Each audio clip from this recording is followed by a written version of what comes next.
हमारा सर दिक्कत क्या है? हेलो फ्रेंड्स, आज हम पढ़ेंगे इंडियन एविडेंस एक्ट और उसका एक नया टॉपिक जो अपने आप में बहुत ज़्यादा इम्पोर्टेंट है। तो सबसे पहले हम देखेंगे सेक्शन 59 और 60 को, जो डील करते हैं ऑरल एविडेंस से, यानी कि मौखिक साक्ष्य। अब मौखिक साक्ष्य क्या है इसको हम बाद में देखेंगे। सबसे पहले हम क्या देख रहे हैं? Oral evidence. ऑरल एविडेंस है सेक्शन 59 एंड 60। सेक्शन 59 क्या कहता है? सेक्शन 59 कहता है कि कोई भी जो साक्ष्य है वो सबसे पहले प्रत्यक्ष साक्ष्य के तौर पे ही दिया जाना चाहिए, यानी कि प्रत्येक एविडेंस ऑरल एविडेंस ही होना चाहिए, सिवाय किनको छोड़कर? जो डॉक्यूमेंट्री है और इलेक्ट्रॉनिक्स एविडेंस है, इलेक्ट्रॉनिक्स डॉक्यूमेंट्स हैं, उनको छोड़कर हर एविडेंस ऑरल प्रत्यक्ष साक्ष्य होना चाहिए। अब सेक्शन 60 पर आते हैं। सेक्शन 60 यही कहेगा कि ऑरल एविडेंस जो है वो हमेशा डायरेक्ट एविडेंस होना चाहिए, यानी कि प्रत्यक्ष साक्ष्य की यहां बात चल रही है। अब प्रत्यक्ष साक्ष्य सब जगह देना क्यों जरूरी है? अगर मान लीजिए प्रत्यक्ष साक्ष्य नहीं दिया जाता है और क्या दिया जाता है जिसे हम पढ़ने वाले हैं, हम हियर से एविडेंस, यानी कि अनुश्रुत साक्ष्य। अनुश्रुत साक्ष्य यानी कि सुनी सुनाई साक्ष्य। मैंने आपको कहा और आपने जाके कोर्ट में कह दिया, ना आपने देखा ना ही बात, आप यानी कि डायरेक्ट नहीं थे उससे जुड़े हुए, उस फैक्ट से डायरेक्ट जुड़े हुए नहीं थे, आपने किसी और से सुना और आपने वो जाके एविडेंस कोर्ट में दे दिया, तो वो होता है अनुश्रुत साक्ष्य, यानी कि सुनी सुनाई साक्ष्य। तो 60 क्या कहता है कि कोई भी जो आप एविडेंस दोगे वो प्रत्यक्ष होना चाहिए। प्रत्यक्ष क्यों होना चाहिए ये हम अपने तौर पे देखते हैं कि अगर मान लीजिए कोई एविडेंस प्रत्यक्ष नहीं होता है और वो जाके विटनेस के तौर पे वहां पे एविडेंस देता है, तो सबसे पहले तो उसकी क्या होगी? उसकी विश्वसनीयता, उसकी फेथ पर ही डाउट क्रिएट हो जाएगा, क्योंकि वो विश्वसनीय नहीं होगा, क्योंकि उसने किसी और से सुना और कहीं और जाके उसने बोला है। तो उस जो विटनेस है, उस जो बात को, उस कथन को वो क्या कहेगा? या तो बहुत बढ़ाकर कहेगा, या कुछ घटाकर कहेगा, या कुछ चीजें इंक्लूड करके कह देगा, तो वो एक विश्वसनीय फैक्ट्स नहीं बताएगा। सेकंड पॉइंट पे आते हैं कि जब वो विटनेस जाएगा कोर्ट में, जो हियर से आपका एविडेंस होगा, जो सुनी सुनाई साक्ष्य देगा, वो क्या होगा? उसकी क्रॉस एग्जामिनेशन नहीं हो सकती है। उससे क्रॉस एग्जामिनेशन कैसे होगी? जब उसको उस फैक्ट्स का प्रॉपर पता ही नहीं होगा। तो ये कुछ ऐसे रीजन होते हैं जिस कारण से हियर से एविडेंस को कोर्ट एक्सेप्ट नहीं करता है। अब हम पढ़ने क्या वाले हैं? हियर से एविडेंस ही पढ़ने वाले हैं। सेक्शन 60 यही कहता है कि साक्ष्य वो दिया जाएगा जिसने, वही साक्ष्य दिया जाएगा जो कि प्रत्यक्ष होगा, जिसने प्रत्यक्ष रूप से उसे देखा है, सुना है, महसूस किया है। वही जो हमने क्या देखा था सेक्शन 3 के अंदर, हमने इसकी डेफिनेशन देखी थी कि जो फैक्ट्स होंगे वो क्या होंगे? जो हमारी पांचों इंद्रियों के द्वारा महसूस किए गए हो, या फिर जो हमने मानसिक तौर पर जिनको महसूस किया है या आभास किया है उनका। तो ये सब होंगे प्रत्यक्ष साक्ष्य। प्रत्यक्ष साक्ष्य सेक्शन 60 कहेगा। सेक्शन 60 का ही प्रोविजो, जो उसका परंतुक है, वो आपको बताएगा कि कब कब ऐसी कंडीशन भी हो सकती है कि जहां डायरेक्ट एविडेंस, जो प्रत्यक्ष साक्ष्य है, उसको ना एक्सेप्ट करके या वो नहीं हो तो हम हियर से एविडेंस को भी ले सकते हैं, यानी कि अनुश्रुत साक्ष्य को सेक्शन 60 बोलेगा कि उसको भी एक्सेप्ट किया जा सकता है। अब कब किया जा सकता है हम ये देखने वाले हैं। तो ऑरल एविडेंस का हम आज यहाँ पे एक्सेप्शन पढ़ेंगे, जो कि प्रत्यक्ष साक्ष्य है उसका हम आज यहाँ एक्सेप्शन पढ़ेंगे, जिसे क्या बोलते हैं, हियरसे एविडेंस, अनुश्रुत साक्ष्य या सुनी सुनाई साक्ष्य। वो कब कब एक्सेप्ट की जाएगी। तो सबसे पहले हम देख रहे हैं सेक्शन 6। सेक्शन 6 पर मैं ऑलरेडी एक सेपरेट वीडियो बना चुकी हूं, तो आप इसको पढ़ने के लिए मेरे उस प्लेलिस्ट में जाइए एविडेंस की और वहां पर देख लीजिए। तो सेक्शन 6 वैसे मैं बता देती हूँ ये क्या है। एक ही समयवार में अगर कोई फैक्ट्स होते हैं, जब वो एक दूसरे से जुड़े होते हैं तो वो क्या कहलाते हैं, वो रेस जेस्टे के नियम होते हैं और वो सुनी सुनाई साक्ष्य भी स्वीकार करते हैं। एक ही समयवार का भाग अगर कोई है तो वो सुसंगत तथ्य होता है। जैसा कि कोई ए ने बी को मारा है तो इसके पास में सी ने जब बी की जो चीखें सुनी, डी ने उसको भागते देखा, ए ने जब इसे धमकाया या जोर से बुलाया तब ई ने भी उसकी आवाज सुनी। तो ये जितने हैं जो आसपास में खड़े थे, जिन्होंने ऐसा कुछ सुना था या थोड़ी देर बाद में सुना या थोड़ी देर पहले सुना, ये सब के सब क्या आते हैं, सेक्शन 6 में कवर होते हैं। या मान लीजिए बी बहुत तेजी से रोड पर निकला, ए ने उसे जाते हुए देखा। थोड़ी देर के बाद में जब ए उस रास्ते पे पहुंचा तो उसने देखा कि बी का एक्सीडेंट हो चुका है।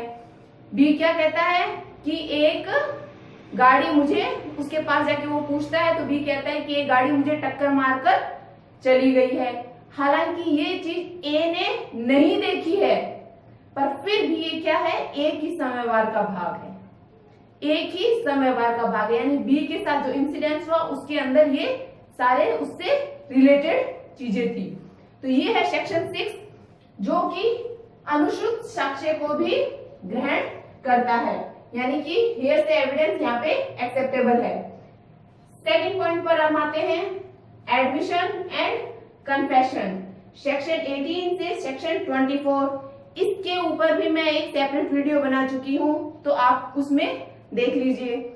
एडमिशन किसी बात को स्वीकार करना और कन्फेशन किसी अपराध को स्वीकार करना कि मैंने ये अपराध किया है।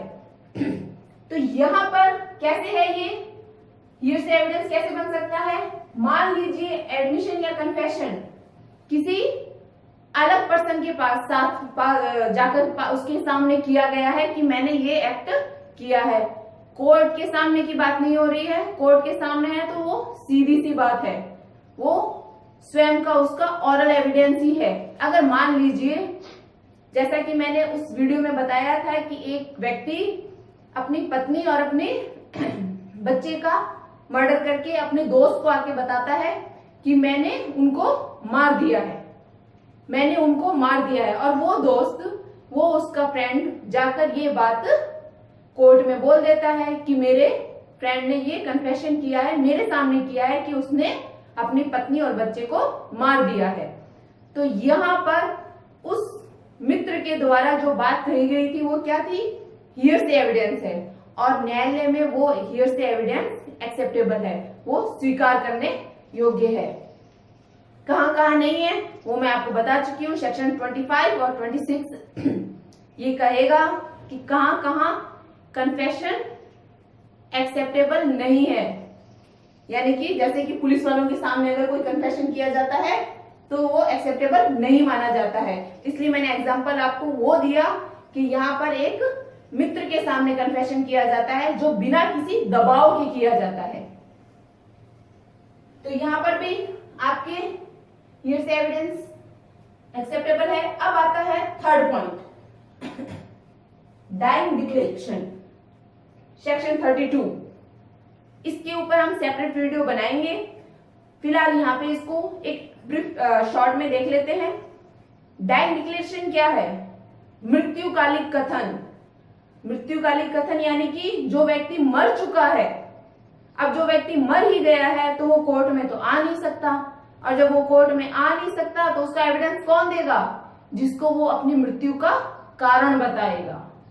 जिसको वो अपनी मृत्यु का कारण बताएगा वही व्यक्ति कोर्ट में जाके कहेगा, और उस व्यक्ति के द्वारा जो कहा गया जो साक्ष्य होगा, जो प्रूफ दिए जाएंगे, वो क्या कहलाएंगे? वो हियरसे एविडेंस कहलाएंगे। उसके द्वारा जो साक्ष्य दिए जाएंगे वो क्या होंगे? हियरसे एविडेंस होगी। क्योंकि जो व्यक्ति मर चुका है वो न्यायालय में नहीं आ सकता, और सेक्शन 32 वही अप्लाई होता है जहां व्यक्ति मर चुका हो।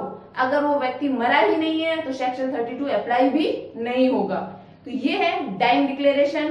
डाइंग डिक्लेरेशन अपने आप में बहुत बड़ा टॉपिक है, तो उसके हम ऊपर सेपरेट वीडियो बनाएंगे।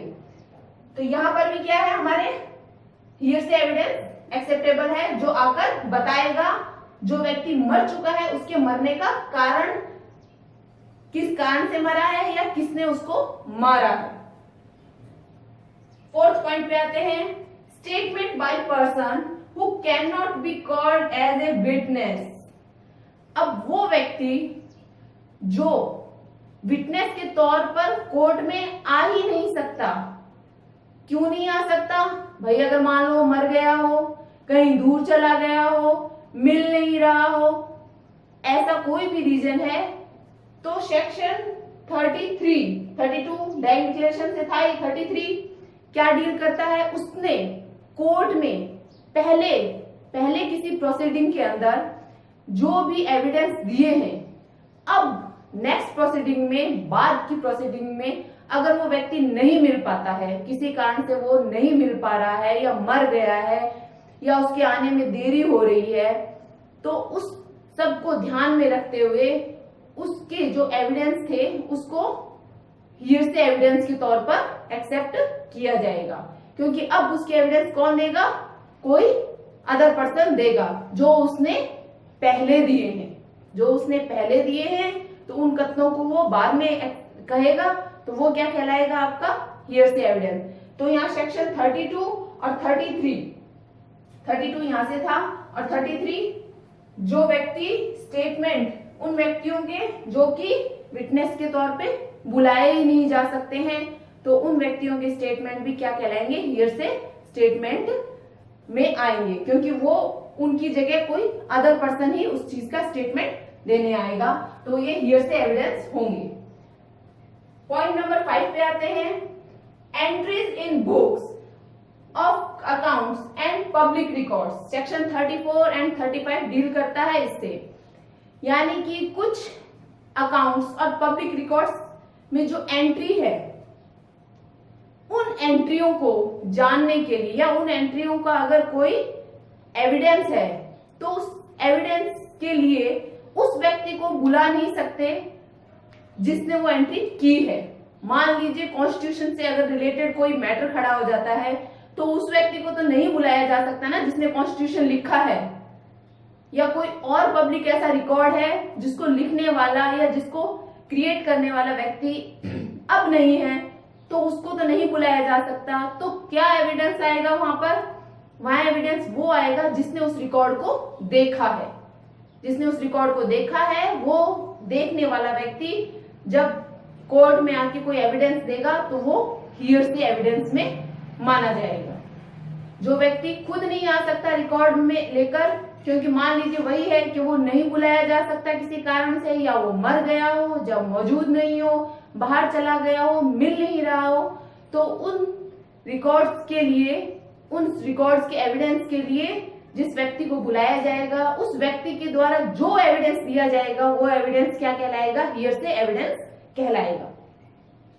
सेक्शन 34 और 35 इससे डील करता है। अब आते हैं हम सेक्शन 60 में। सेक्शन 60 वही है जो अभी हमने सारा पढ़ा है, क्योंकि सेक्शन 60 क्या बोल रहा था? स्वयं में क्या बोल रहा था कि साक्ष्य हमेशा प्रत्यक्ष होना चाहिए, हमेशा प्रत्यक्ष साक्ष्य ही होना चाहिए। अब कब नहीं होना चाहिए वो सेक्शन 60 का परंतु प्रोविजो बता रहा था। प्रोविजो में यही बताया था कि अगर एक ही समय के भाग है, यानी रेस जस्टे का नियम लागू होता है। सेक्शन 6, सेक्शन 18 से लेकर सेक्शन 24 जहां की एडमिशन एंड कन्फेशन आ जाएगा, तो वहां पर भी क्या हो जाएगा, हियर से एविडेंस लाया जा सकता है। सेक्शन 32 जहां डाइंग डिक्लेरेशन होगा वहां पर भी आपका हियर से एविडेंस आ सकता है। 33 जहां विटनेस के तौर पे पर्सन को नहीं बुलाया जा सकता तो वहां पर भी क्या आएगा, हियर से एविडेंस। कोई ऐसी एंट्री की हुई है बुक्स में, किसी रिकॉर्ड्स में या किसी पब्लिक रिकॉर्ड्स में, तो वहां पर भी अगर वो व्यक्ति नहीं आ सकता है तो उस रिकॉर्ड्स में को जो देखने वाला व्यक्ति है वो आकर उसका एविडेंस दे सकता है।